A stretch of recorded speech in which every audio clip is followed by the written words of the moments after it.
Você é do tipo que começa as questões de linguagens do Enem pelas questões de imagens, porque acha que elas vão ser mais fáceis? Sim, não é bem assim não, viu? Fica aqui que a gente vai te mostrar algumas verdades sobre essas questões.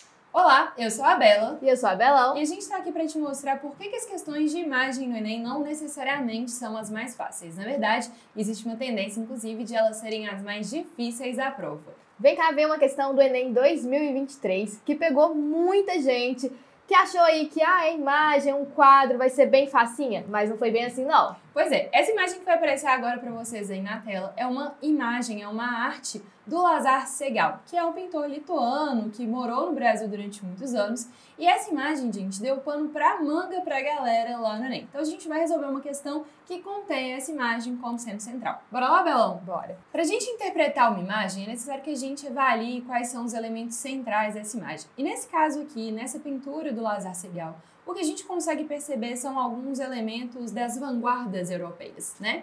Começando aqui, a gente consegue perceber alguns elementos cubistas. A gente percebe que existem ali traços muito bem delimitados, formas geométricas que são exploradas. Só que o Lazar Segal foi um dos precursores do expressionismo.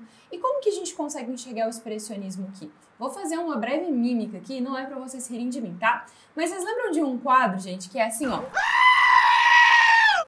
O Grito, né? O Grito é o principal expoente expressionista que a gente tem. Bom, provavelmente vocês já estão fazendo associação aí desse quadro, o Grito, com as cores que a gente tem aqui nessa imagem. Então, o Lazar Segal tinha ali suas influências expressionistas, pensando nas cores, e também cubistas. Vamos para a questão, então, para a gente ver do que se trata. Mas é importante a gente avaliar com calma todos esses elementos da imagem aí. Então vamos para a nossa questão do Enem 2023. A gente tem aqui dois textos. E aí o primeiro texto é a imagem, né? Igual a Bela falou, interpretar uma questão com imagem não é tão simples assim. Mas pode ficar simples se a gente começar aqui analisando pela perigrafia. Aliás, qualquer texto eu indico que você comece pela perigrafia. Porque a perigrafia nos diz muito. Bela, o que é perigrafia? É essa fonte que está aqui abaixo do texto, ou também o título, tudo que está ao redor do texto. Aqui a gente tem aqui o Segal, né, o autor, eternos caminhantes, e aí você já começa a entender um pouco mais a temática da imagem. Então nós temos aqui andarilhos, pessoas que estão caminhando, olhos sobre a tela, Museu Lazar Segal, lá em São Paulo, uma obra de 1919. O ano já nos ajuda muito, né? Você bate o olho aqui em 1919, já pensa, uma obra aí pré-modernista, com influências, igual a Bela falou, das vanguardas. Vou para o texto 2 agora, também começando pela perigrafia. Perseguição à arte moderna em tempos de guerra. Então nós temos aqui que provavelmente esse quadro vai se tratar sobre esse período de guerra. E aí você começa ali, início do século XX, realmente o mundo estava em guerra. Vamos para o texto 2. Em 1933, a obra Eternos Caminhantes ingressou em uma das primeiras edições das exposições de arte degenerada, promovida por membros do Partido Nazista Alemão. Nos anos seguintes, ela voltaria a ser exibida na mostra denominada Exposição da Vergonha, promovida por pequenos grupos abastados. Em 1937, essa obra foi confiscada pelo Ministério da Propaganda daquele país na Grande Ação Nacional Socialista contra a arte degenerada. Gente, a gente percebe então que essa arte aqui ela foi bastante perseguida, né? Ela foi censurada aí no início do século XX. E aí a gente tem que pensar, por quê? É justamente este porquê que a questão está buscando de você. Observe o enunciado. Quase 50 obras de Lazar Segal foram confiscadas pelo regime totalitário alemão na primeira metade do século XX. Entre elas a obra Eternos Caminhantes, considerada degenerada por... Então, por que essa obra foi degenerada, Bela? Foi considerada degenerada. Identificando aqui esse comando, né, e tentando entender também essa questão como uma questão de interpretação de dois textos, bem típica do Enem, né, Belo? O que a gente vai fazer vai ser começar de baixo para cima. Então, primeiro, reformular o comando. Por que a arte era considerada degenerada? E aí, a arte era considerada degenerada, a gente precisa de apontar isso, pelos nazistas, né? Por quê? Bom, a gente vai ter que identificar aqui pelas alternativas e pelo texto que a gente acabou de ler. Vamos começar de baixo para cima? Vamos. Bora lá então. Letra A. Estimular discussões sobre o papel da arte na construção coletiva de cultura. Gente, aqui é o contrário, né? Se a arte fosse estimulante em relação ao papel, né, que ela cumpre na cultura, ela não seria considerada degenerada. Então, se fosse uma arte que seguisse os princípios nazistas, ela não estaria sendo exposta, por exemplo, em exposições como exposição da vergonha, tá? Então, vamos lá. Letra D.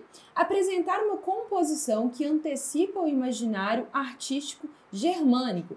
Galera, novamente, aqui o foco está em tentar identificar por que o nazismo considerou essa arte degenerada. Era porque ela antecipava o imaginário artístico germânico? Não, né? Porque ter ali um imaginário artístico era algo, inclusive, favorável para um regime totalitário, tal qual o nazismo foi. Letra C. Expressar a cultura artística por meio da representação parcial do corpo humano. Aqui a gente já tem uma alternativa que pode gerar algum nível de dificuldade, né? Algum nível de dúvida. Mas aqui, gente, o fragmento, né, o texto que a gente tem ali do texto 2, ele não menciona que a obra foi considerada degenerada por conta de uma representação parcial do corpo humano. Se a gente for perceber, é uma obra muito disruptiva, né? Muito distante daquele ideal clássico artístico. Então ela não é considerada degenerada por representar apenas partes do corpo humano, apesar de fato, por ser cubista, em uma certa medida, ela também pegar ali somente algumas partes. E vamos lá então analisar a letra B. Manifestar um posicionamento político-cultural concebido por grupos de oposição. Qual que é o erro dessa letra B? E assim, se você errou, sinta-se muito abraçado, muito acolhido, porque você caiu num distrator de interpretação indevida. Basicamente, a gente não pode dizer aqui que há um posicionamento político-cultural concebido pelos grupos de oposição.